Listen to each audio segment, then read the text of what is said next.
It all started in a quiet little town called Circleville, located in Ohio, USA.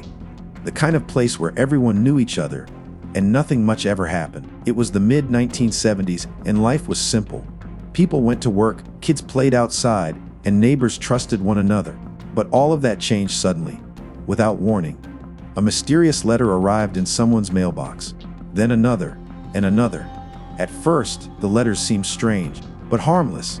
They were handwritten in block letters with no return address. But their content was chilling. The letters accused people of horrible things, lies, affairs, dark secrets.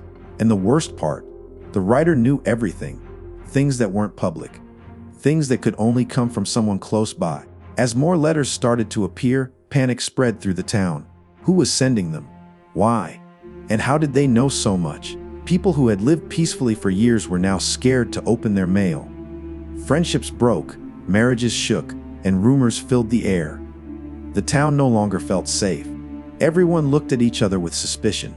It wasn't just gossip, it was fear, deep and real. Circleville would never be the same again. What began as a few letters quickly turned into a storm that would haunt the town for decades. And this was only the beginning. The letters begin. The first known target of the poison pen letters was Mary Gillespie, a local school bus driver. One day, she received a letter that accused her of having an affair with the school superintendent, Gordon Massey. The letter was threatening. It warned her to end the affair or face serious consequences. But Mary was confused. She denied any such relationship. She thought it was a cruel joke and threw the letter away. But the letters didn't stop.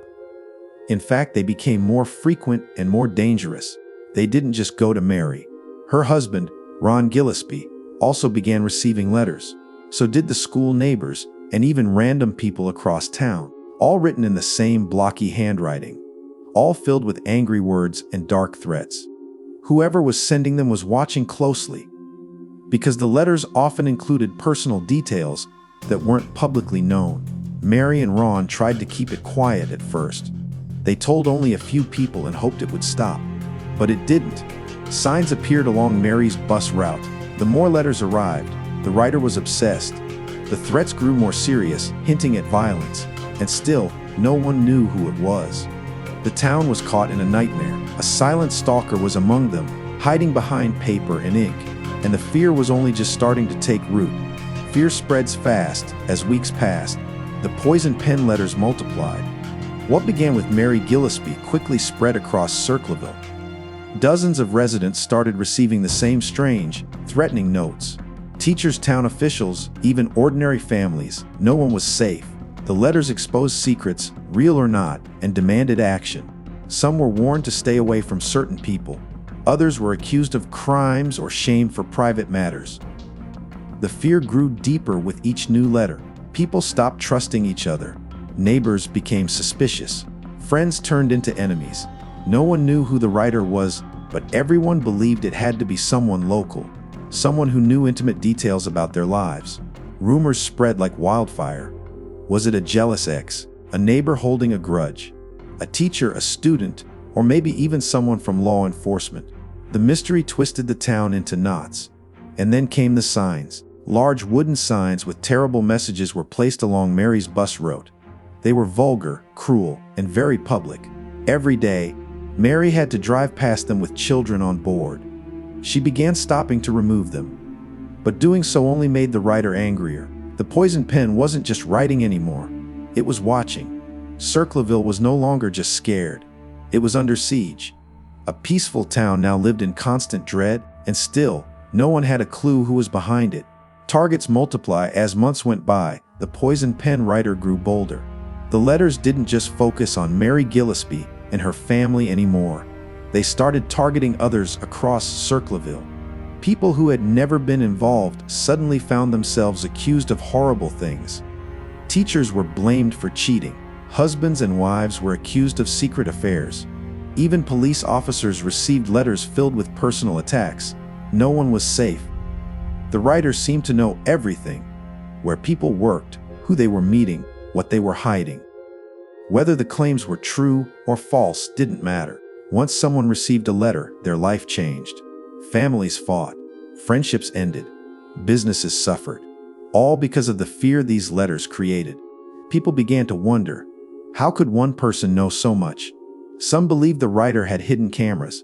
Others thought it had to be more than one person, maybe a group working together. But there was no proof, no fingerprints, no witnesses, just more letters. One man even got a letter warning him to stop investigating. The message was clear: stay quiet or pay the price. It was like the writer was controlling the town, one envelope at a time. What made things worse was that the police still had no leads. The town was falling apart, and the poison pen had become a shadowy ruler, turning everyone against each other. The circle of victims kept growing, and the terror refused to end. Dark secrets exposed. It wasn't long before the poison pen letters started to do real damage. Secrets that had been hidden for years were suddenly dragged into the open. Affairs, lies, shady deals. True or not, the letters made sure everyone heard about them. Some people admitted their guilt. Others denied everything. But once a letter arrived, the damage was done. Reputations were ruined overnight. Mary Gillespie was still a major target. The signs along her bus route became more aggressive. She continued tearing them down, hoping to protect herself and the children she drove. But the writer didn't stop. They wanted her broken, and they were willing to go to any length. Then, tragedy struck. Mary's husband, Ron Gillespie, received a phone call one night. The voice on the other end was believed to be the letter writer.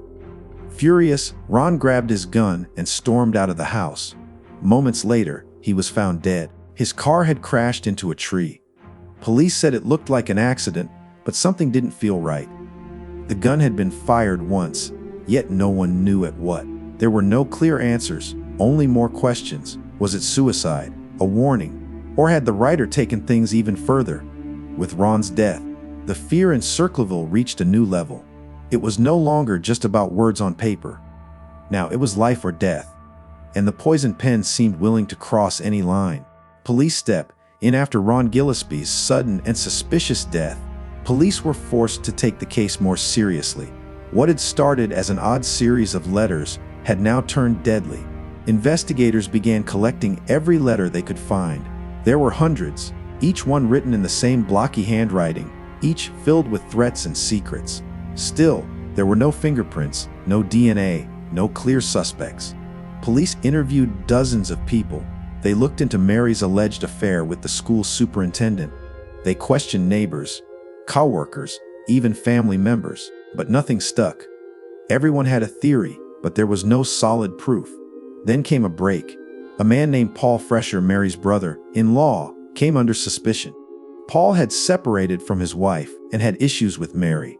Some believed he had a motive. Police searched his house and found evidence they claimed matched the letters. Paul denied everything. He said he was being framed. Despite the lack of strong physical proof, Paul was arrested.